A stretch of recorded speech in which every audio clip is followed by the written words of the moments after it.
DNA मित्रों, आज DNA में सबसे पहले हम आपको दिखाएंगे कि कैसे तालिबान ने पाकिस्तान में अपने दुश्मनों को चुन चुनकर मारना शुरू कर दिया है। इस्लामाबाद की धमकियों का जवाब अफगानिस्तान न जुबान से दे रहा है और तहरीके तालिबान हथियार से। तालिबान का नया नारा है, पूरा पाकिस्तान हमारा है।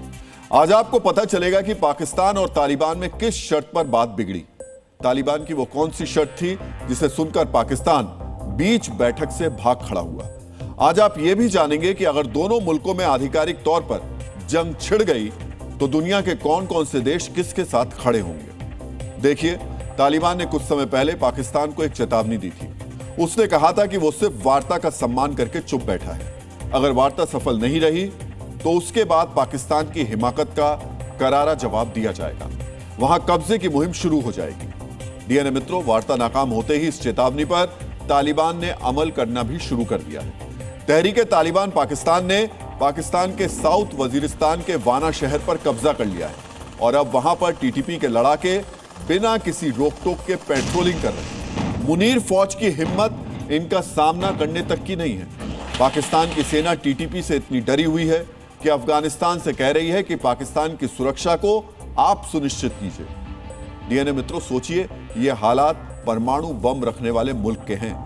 आज आपको पाकिस्तान के बुज़दिल सुरक्षा बलों में डर की वजह भी समझनी चाहिए। पाकिस्तान की सेना इसलिए टीटीपी और अफगान तालिबान से डरी हुई है क्योंकि अब यह गुट डायरेक्ट पाकिस्तान सरकार के लिए काम करने वालों को टारगेट कर रहा है। आज टीटीपी ने एक पाकिस्तानी अधिकारी की हत्या कर दी, जिसे अफगानिस्तान पर पाकिस्तान के हमले के बाद अगवा कर लिया गया था। यानी वार्ता टूटते ही तालिबान ने अपने बदले की शुरुआत कर दी है। सिर्फ एक दिन पहले अफगानिस्तान से पाकिस्तान आए तहरीके तालिबान पाकिस्तान के लड़ाकों ने बन्नू जिले से पाकिस्तान के आतंकवाद विरोधी विभाग यानी सीटीडी के एक अफसर को अगवा किया। यह अफसर इस इलाके में टीटीपी के खिलाफ अभियान को लीड कर रहा था। इसे टीटीपी के लड़ाकों ने उसके घर से उठा लिया। जिस वक्त तुर्की में अफगानिस्तान और पाकिस्तान की वार्ता चल रही थी, उस वक्त इस अफसर का एक वीडियो भी जारी किया गया जिसमें टीटीपी के कमांडर्स इससे पूछताछ कर रहे थे।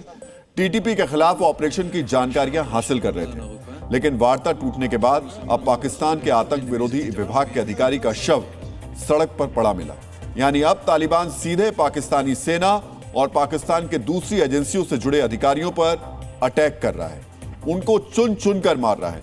यह वीडियो बता रहा है कि पाकिस्तान के कुछ इलाकों में पाकिस्तान के सुरक्षा बल टीटीपी के सामने कितने बेबस हैं और ऐसी घटनाएं पाकिस्तान की सेना में टीटीपी लड़ाकों का खौफ और बढ़ा रही है। लेकिन यह तो बस शुरुआत है, क्योंकि जो कुछ पाकिस्तान और अफगानिस्तान के बीच होने जा रहा है वो इससे भी ज्यादा खतरनाक है। पाकिस्तान के सीजफायर उल्लंघन से नाराज तालिबान ने ख्वाजा आसिफ की धमकी के बाद अब सीधे पंजाब पर कब्जा करने की चेतावनी दे दी है और इसकी तैयारियों की लेटेस्ट तस्वीरें भी जारी कर दी गई है।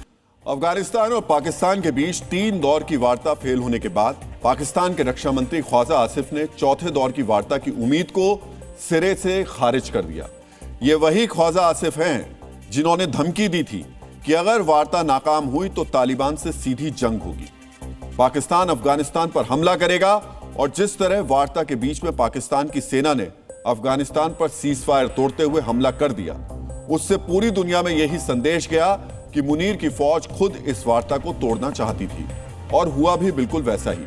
अब ख्वाजा आसिफ के मुताबिक पाकिस्तान की आतंकी सेना अफगानिस्तान पर हमला शुरू कर सकती है, लेकिन इससे पहले कि पाकिस्तान हमला करे, अफगानिस्तानियों के तेवर बता रहे हैं कि इस जंग की शुरुआत काबुल करेगा। किसको अच्छा कर्म माने और किसको बुरा कर्म माने, धर्म किसके लिए है, अगर ये पकड़ लिया तो धर्म क्या है ये अपने आप साफ हो जाएगा। क्या आप भी सहमत हैं कि कर्म ही धर्म है? ये परंपराएं, ये रस्मों रिवाज, इनका धर्म से दूर दूर तक कोई लेना देना नहीं है। आचार्य जी, ये इतना अंतर्द्वंद क्यों?